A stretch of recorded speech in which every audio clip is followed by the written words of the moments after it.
Hey everybody, another GMG review. Today we're taking a look at two new supplements for HAMETSU, the demon hunting solo and cooperative adventure game from Blacksite Studio and Doug Kundle.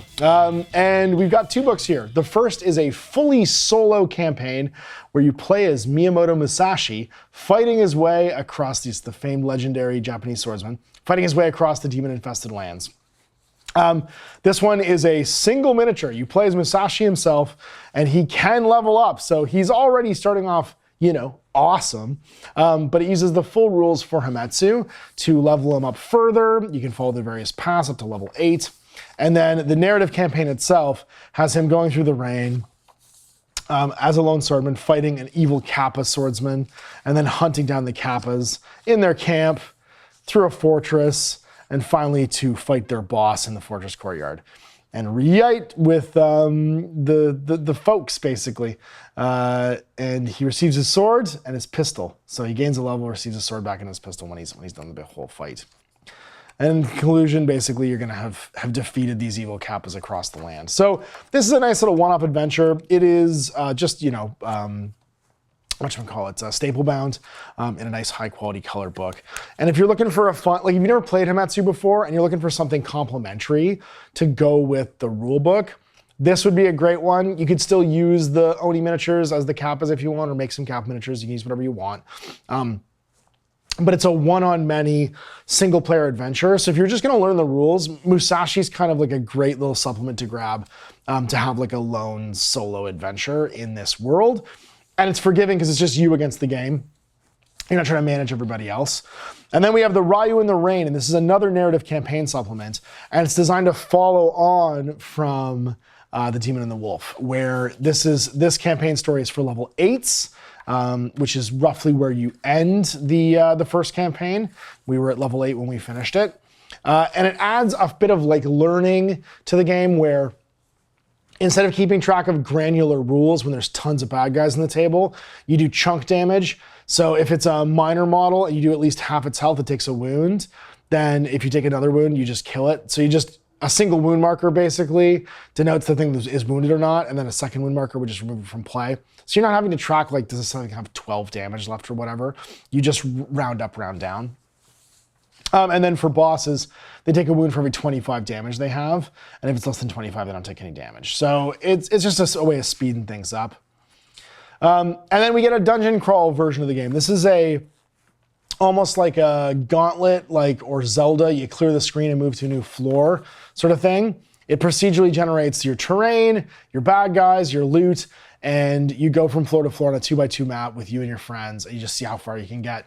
It's a classic video game trope of, I think Devil May Cry had this, like a ton of like tower-based, how high can you get while you defeat bad guys?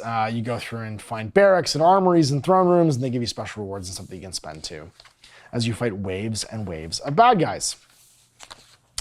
And you find equipment and relics and stuff there too. And then we get the Path of Mastery. So the core rulebook for HAMETSU gives you up to level 8. This gives you up to level 12 for all of the different classes. So the Onmyoji, the Bunraku, Monk and Shinobi. So that was mine there, the Shinobi. I can learn cool new things like Flawless Bladecraft. Just get +2 melee and -2 mind. I'm into that.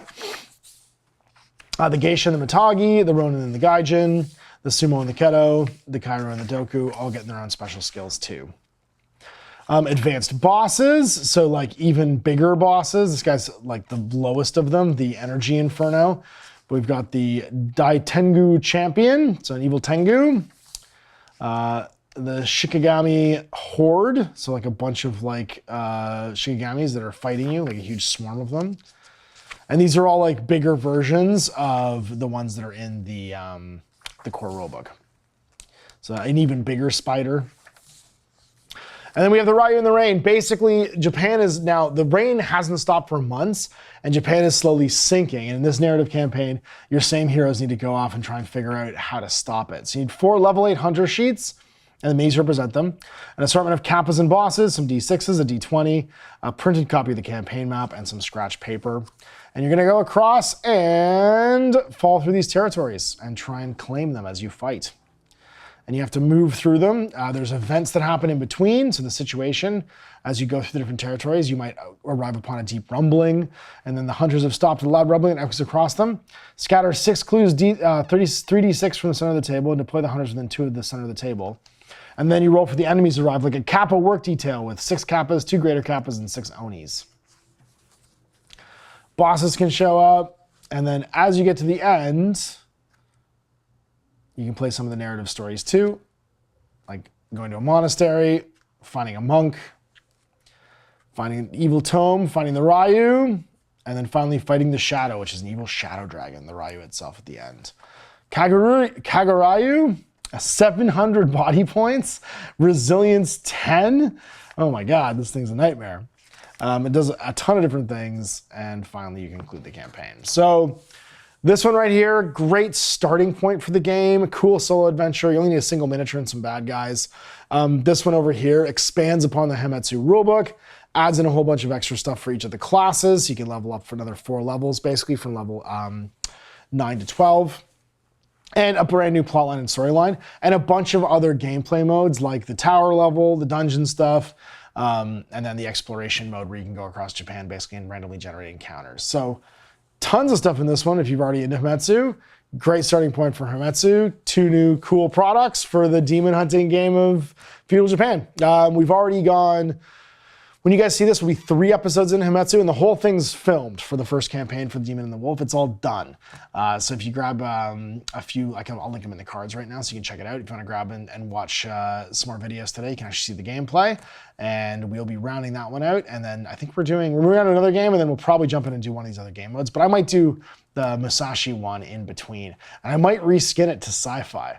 I have an idea for Musashi, but a different universe's Miyamoto Musashi. So we'll see you for that later. Big thanks for watching. We'll see you for more GMG reviews, and thanks for Ben sending this along for me to check out.